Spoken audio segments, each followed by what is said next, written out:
Et salut tout le monde, et on se retrouve pour la quatrième vidéo de cette série Nostalgia, et deuxième vidéo sur un jeu PS2, et aujourd'hui on s'attaque à mon chouchou. Mon chouchou, c'est Scooby-Doo démasqué sur PS2, donc une adaptation de la série animée mythique Scooby-Doo, que je suis pas non plus particulièrement fan, et pourtant ce jeu Scooby-Doo démasqué, je l'ai bien torché, enfin je l'ai pas fini, j'étais bloqué à une espèce de course-poursuite vers la fin, très chiante. Mais j'ai adoré ce jeu et j'ai adoré y rejouer parce que j'ai déjà un peu commencé une partie pour me remettre en mémoire les bases du jeu pour vous expliquer. Et en fait, on va voir vraiment que je pense que c'est la meilleure adaptation de la série qui a été faite en jeu vidéo. Sachant qu'on a eu plusieurs autres, donc je les ai pas testés, mais je suis sûr, sans les avoir testés, donc c'est pas très objectif, mais je suis sûr que c'est la meilleure et on va voir ça ensemble. Alors, Scooby-Doo démasqué, je vais pas forcément vous parler de l'histoire parce que bon, sur l'histoire on a un truc sur un truc très basique de l'intrigue d'un Scooby-Doo, mais on va plutôt parler du gameplay. Je pense que c'est là où il y a plus de choses intéressantes à dire, parce que donc, comme vous vous en doutez, Scooby-Doo démasqué, c'est un collectathon. Généralement, à l'époque et même aujourd'hui, toutes les adaptations de films ou de séries animées sont des collectatons, sauf si vraiment le contexte se porte à quelque chose de plus, un genre un peu plus spécifique. Mais là, on est vraiment sur un collectathon qui pique entre guillemets des phases, des éléments à plusieurs jeux. Qu'on va voir ça ensemble. Donc, on va commencer par, donc juste pour le mettre dans le contexte. Ici, là, je suis à Chinatown, et donc Chinatown, c'est un peu le hub. Enfin, un des hubs, parce que je crois qu'il y en a plusieurs du jeu, donc on va voir plusieurs zones qui vont être débloquables. Donc par exemple, ici on a une zone qui est modélisée par cette ampoule, et ça veut dire qu'il faut qu'on trouve un indice. Les indices, on les trouve dans les niveaux, c'est des objets, et il faut les montrer à Vera, qui va nous permettre de débloquer ce passage-là. Donc je crois qu'il y en a 9 des passages à débloquer dans ce hub. Oh, ok. Et donc ces passages à débloquer, ça va soit être des passages qui nous permettent d'obtenir des collectables, ou soit tout simplement nous permettre d'avancer dans l'histoire, donc ils vont débloquer un nouveau niveau. Et donc on va commencer, je vais faire une grosse partie sur les objets à collecter, parce que c'est vraiment l'élément principal du jeu. Donc on a 3 sortes d'objets à collecter. On a les Scooby-Squee, donc si on en obtient 100, on a une vie supplémentaire, donc comme dans Mario, c'est l'équivalent des pièces. On a ici donc ce que je vais vous montrer maintenant, les ingrédients. C'est des aliments, voilà, qu'on trouve un peu partout, qui sont l'équivalent des quarts de cœur sur Zelda. C'est-à-dire que si on en débloque un certain nombre, Samy va pouvoir nous faire une recette qui va nous octroyer une médaille supplémentaire, donc une vie supplémentaire. Là, au début du jeu, on en a 3. Mais là, on peut voir que j'en ai 6. Donc j'en ai déjà débloqué 3. Ça se débloque assez vite au final. Les objets sont plutôt simples à trouver. C'est vraiment pas comme du Zelda. Voilà les Scooby-Squee. Donc là, j'en ai 8. Mais sachant que si j'en obtiens 100, ça va se bloquer à 100. Et quand je me ferai toucher, la prochaine fois que je me fais toucher, je serai immunisé contre le coup. Et mon nombre de Scooby-Squee reviendra à 0. Donc là par exemple, voilà ici le niveau suivant où j'en suis, donc on peut voir qu'il y a 3 indices à récolter, 4 aliments et 1 piège. Alors les pièges par contre je sais plus à quoi ça sert, les pièges sont d'ailleurs les objets les plus durs à trouver.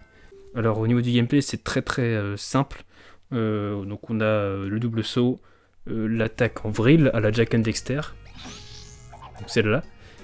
On a la glissade qui est vachement utile parce qu'elle permet de faire tomber les ennemis, et ensuite de leur donner un coup fatal. Il n'y a pas grand chose de plus, donc s'il y a les déguisements qu'on verra peut-être plus tard, je me souviens plus. Mais globalement, c'est tout ce qu'il y a comme élément de gameplay, et puis ça fait très bien le café. Donc les rats, les premiers ennemis qu'on rencontre. Et voici donc le dernier collectable qu'on a. Donc ça c'est les paquets de Scooby-Squee qui nous permettent d'avoir directement une vie supplémentaire. Et donc on a ces blobs là, je crois que ça s'appelle comme ça, des gélules de blobs, je sais plus, qui servent à plein de trucs en fait. En fait, c'est des objets qui vont permettre d'alimenter des machines.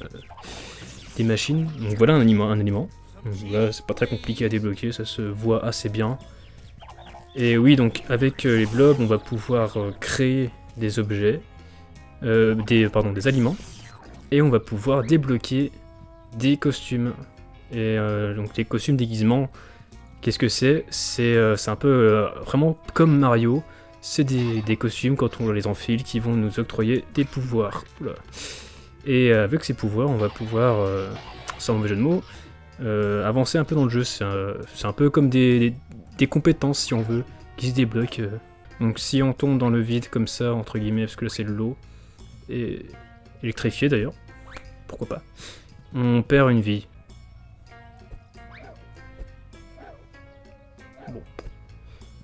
Bon, très bien, j'ai fait ça à l'arrache, c'est passé.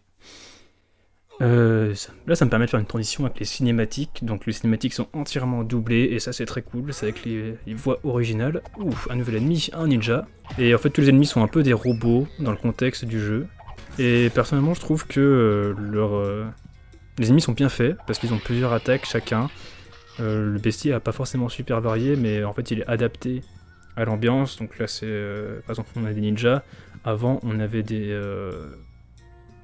Enfin, c'est toujours un peu ambiance asiatique au niveau des ennemis, mais on a 2-3 ennemis différents par niveau et c'est assez cool. Ça fait un petit peu. Pareil, un petit peu à la Zelda au final. Bon, on a quand même des ennemis redondants, les araignées par exemple. Il faut toucher 2 fois, pas très compliqué. Voilà. Alors le gong permet d'avancer, c'est l'équivalent des interrupteurs.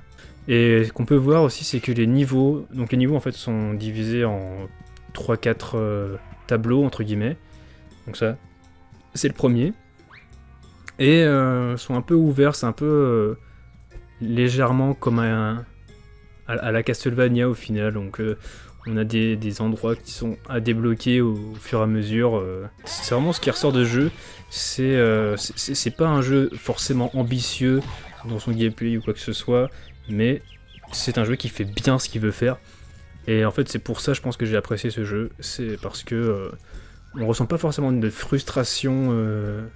Par exemple, je sais pas, quand on meurt, c'est souvent notre faute. C'est pas parce que y a un truc qui est mal foutu ou quoi que ce soit.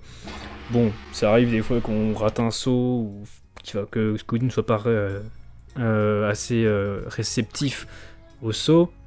Bon, là, là par exemple, c'est clairement moi, hein. En plus de cet aspect donc simple mais efficace, une chose qui ressort aussi dans ce jeu, donc bonne chose, c'est que l'univers de Scooby-Doo est vraiment très respecté et au final est directement implanté dans le gameplay. Notamment avec une feature que j'adore, c'est vraiment le fait de faire des recettes pour avoir des vies supplémentaires. Ça, je trouve ça vraiment astucieux et même marrant au final de se dire voilà, on est sur Scooby-Doo, du coup pour avoir une vie, on va pas prendre des quarts de cœur, on va prendre du fromage pour faire un bon sandwich. Et les dialogues aussi, l'histoire, les ennemis, enfin tout est vraiment dans l'ambiance d'un Scooby-Doo et sur le coup c'est une super adaptation. C'est pour ça que c'est une super adaptation de Scooby-Doo en jeu vidéo. Alors là c'est une machine à monstres, donc soit elle nous envoie tous ses ennemis, et c'est un peu chiant parce que les ennemis sont quand même pas si simples que ça à abattre, ou soit on la casse, on récupère un peu de blob, parce qu'en fait blob en clair c'est la substance dégagée par tout ce qui touche à l'ennemi dans ce jeu. On va pouvoir passer, j'ai l'impression, à la zone suivante. Le level design est très bien fait puisque en fait à chaque fois qu'on active un interrupteur, et ben cet interrupteur est juste à côté de la suite du niveau. Et du coup en fait on n'est pas vraiment perdu. Donc les pattes nous montrent la suite du niveau. Et voilà, je suis à la deuxième tableau de ce niveau dans Chinatown. Après donc le jeu, comme tout bon platformer, possède des boss qui seront très très classiques encore une fois, mais efficaces, toujours dans l'ambiance de Scooby-Doo. Donc là, si je me rappelle bien, c'est un peu comme Sly pour les connaisseurs sur PS2, c'est-à-dire qu'on a 2-3 zones qui sont gardées entre guillemets par un méchant, et à la fin de la zone, on va se battre contre le méchant. Donc là, c'est Zentao par exemple, le méchant. Un espèce de mafieux asiatique qui fait des trucs bizarres dans les égouts en clair.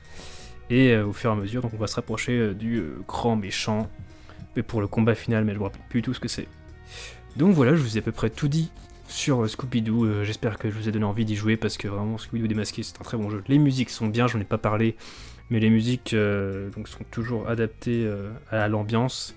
Et souvent c'est des variations du thème de Scooby-Doo qu'on a entendu à l'écran titre ou pas, je sais plus.